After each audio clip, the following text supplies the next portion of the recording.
Pawan Kalyan frustration పీక్స్లోకి వెళ్ళింది అనేది నిన్న సభ చూస్తే అర్థమైంది. ఈరోజు పవన్ కళ్యాణ్ తెలుసుకోవాల్సింది ఆవేశంగా ఊగితేనో గట్టిగా అరిసి మాట్లాడితే ఓట్లు పడతాయంటే ఆర్ నారాయణమూర్తి గారు ఎప్పుడో ప్రధానమంత్రి అయి ఉండేవారు. సో ఆవేశంగా ఊగామా అరిచి మాట్లాడామా అనేది కాదు, మనం పార్టీ పెడితే ప్రజలకు ఏం చేయబోతున్నామనేది చెప్పాలి. ఆ అధికారంలో వచ్చే క్రమంలో ప్రతిపక్ష నాయకుడిగా ఏం చేశాము అనేది ఇక్కడ ప్రజలందరూ కూడా గమనిస్తారు. పార్టీ పెట్టి ఎన్నేళ్ళయింది, దాదాపుగా జగన్ గారు పార్టీ పెట్టిన దానికి పవన్ కళ్యాణ్ పార్టీ పెట్టిన దానికి 1 year తేడా ఉంటుంది అంతే.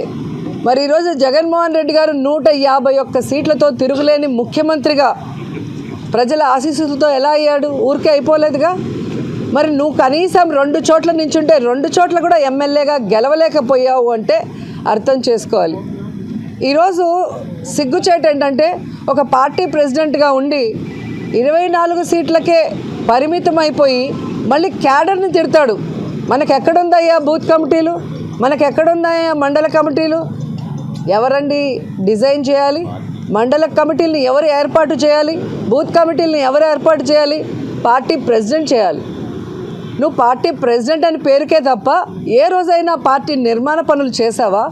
నీ తప్పుని ఈరోజు కార్యకర్తల మీద జన సైనికుల మీద రుద్దాలని నీ ఫ్రస్ట్రేషన్ని చూపించడం అనేది సిగ్గుచేటు. ఈరోజు ముష్టి 30 సీట్లు కూడా తెచ్చుకోలేని నువ్వు నిన్న జగనన్నని అతపాతాలనికి తొక్కుతానంటున్నావు. నువ్వు చంద్రబాబు నాయుడు దగ్గర ఊడిగం చేస్తూ ఈరోజు అధపాతాలనికి వెళ్ళావు అనేది నిన్న మీటింగ్తో స్పష్టంగా అర్థమైపోయింది.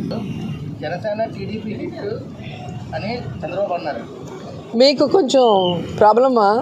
ఆయన క్లియర్గా ఏం చెప్పారో మీరు వినలేదా? చంద్రబాబు నాయుడు గారు ఏం చెప్పారు నిన్న? ఏం చెప్పారు? వైఎస్ఆర్సీపీ సభ సూపర్ హిట్,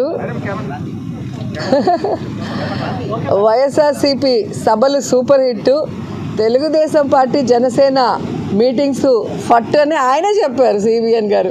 మీరు విన్నారా లేదా నాకు అర్థం కావట్లేదు. సో ప్రజలు స్పష్టంగా ఉన్నారు. ఎవరైతే వాళ్ళకి అభివృద్ధి సంక్షేమాన్ని అందిస్తారో మళ్ళీ వాళ్ళే అధికారంలోకి రావాలని కోరుకుంటారు. ఈరోజు మేనిఫెస్టోని తమ వెబ్సైట్లో నుంచి తీసేసి చంద్రబాబు నాయుడు కనీసం ఇచ్చిన ఒక వాగ్దానాన్ని కూడా నెరవేర్చకపోవడం ఈ రాష్ట్ర ప్రజలు గమనించారు.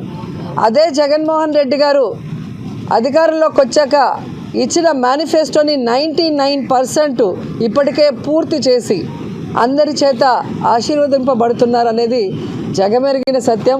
మీరు ఏ వార్డులోకైనా ఏ విలేజ్కి వెళ్ళినా కూడా అర్హుడైన వాడు ఏ పార్టీ వాడైనా ఏ కులం వాడైనా ఏ మతం వాడైనా వారికి అన్ని సంక్షేమం అభివృద్ధి అందుతుందా లేదా అనేది మీరు వెరిఫై చేస్తే మీకే అర్థమైపోతుంది. కాంగ్రెస్ వాళ్ళకి ఏంటి మేడం, ఎవరతను ఎవరతను ఎవరో 7 o'clock బ్లేడ్తో కోసుకొని చచ్చిపోతానన్నాడు ఆయనేనా? ఏం చెప్తాం వాళ్ళ గురించి. కానీ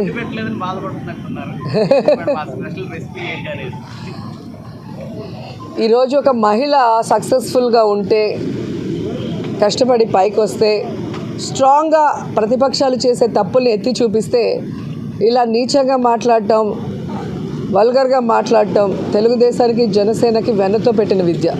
సో మహిళలు అందుకే వాళ్ళని అసహించుకున్నారు అనేది కూడా మీరు గమనించాల్సిన విషయం.